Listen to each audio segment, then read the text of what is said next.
turn to page 12 of 12 of the table that is attached to my letter of 21st August 2024. And Mr. Chairman, you would see regional breakdown of registration statistics and the total number of cards printed per region, the total number of cards issued per region, and the total number of cards yet to be printed, the total number of attempted multiple registration, and all of those details totaling, in the case of total enrollments, 145,839 Ghanaians registered onto the National Identity Register. And the total number of cards printed is indicated as 17.882 million, and the total issued is 17,323,416. Mr. Chairman, the total number of cards not issued to Ghanaians as at the date of compilation of this report, which was the 20th of August 2024, is 559,457. And cards that have been cleared and are ready to be printed stands at 151,896. We have a total of 110,936 as the number of Ghanaians who have attempted multiple registration and therefore whose cards have gone into delinquency and are being investigated, Mr. Chairman. Now, in terms of statistics, which is of great interest, that's the state of play. With your kind permission, I may proceed to the other dimensions of our mandate.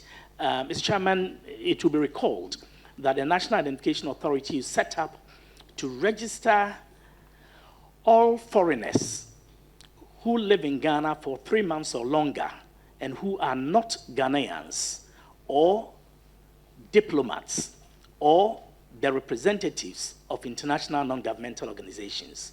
To all such persons, we are to register and issue them with a non-citizen Ghana card, which we have been doing. And Mr. Chairman, you would notice that sometimes some Ghanaians get apprehensive when they see a foreigner holding a Ghana card.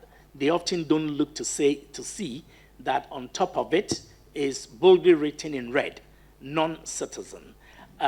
We are also required by law to register Ghanaians living in Ghana and outside Ghana and to issue them with the national identity card, commonly called the Ghana card. Mr. Chairman, we are also to, and we have a mandate to create a national identity register. So beyond registering people and issuing them with a card, we are to create a biometric electronic register that, captures the biometric and biographic details of the class of persons that I have described. And by the way, Mr. Chairman, when we say foreigners, it also includes refugees in Ghana. And so we have been registering foreigners and then issuing refugees amongst them a special card that has the inscription refugee identity card on it. Mr. Chairman, we have pursued this mandate. We are to maintain the register, and therefore we continue to add onto it those Ghanaians those persons who join us by birth or by naturalization, taking on Ghanaian, or registration, taking on Ghanaian citizenship. We also maintain the register by suppressing the identities of those who depart by death or by renunciation of their Ghanaian citizenship. This is what we have done so far. And Mr. Chairman, I will give you the overview, the statistical overview for the foreigners in a moment. But to continue to say that since we last met you, we have continued with our mandate, and the registration figures in Ghana for Ghanaians is what I've given. We are now ready to register Ghanaians living outside Ghana, having now attained the registration of a significant portion of the population aged 15 and above.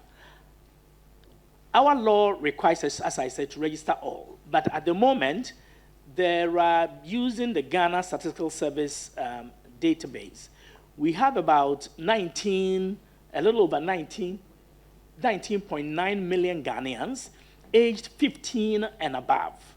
And out of that, we have registered 18,145,839.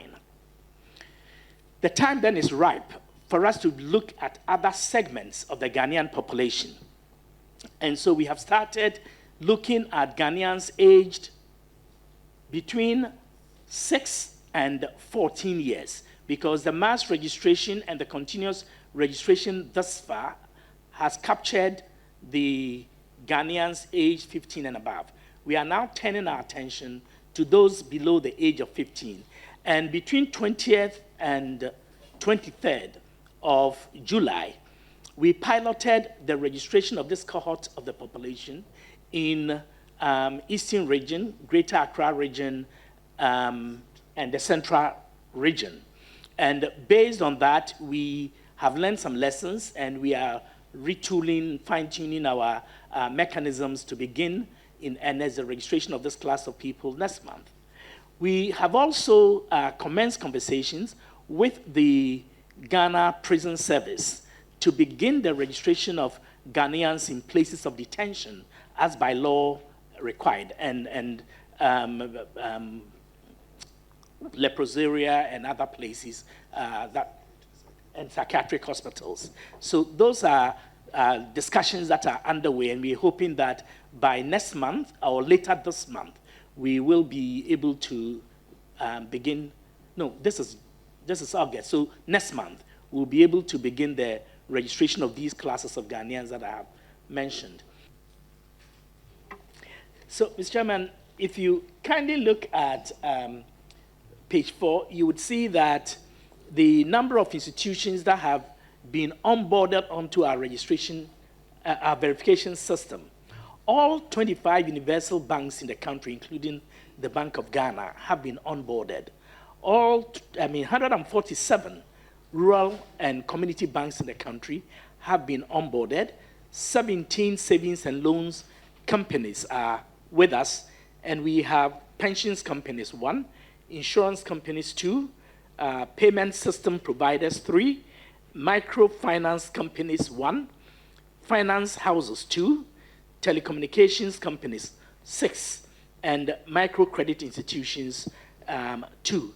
Again, evidencing the general conviction of these the sectors of our society in the strength and reliability of our verification system. Mr. Chairman, I think this is the global picture of the state of play for NIA.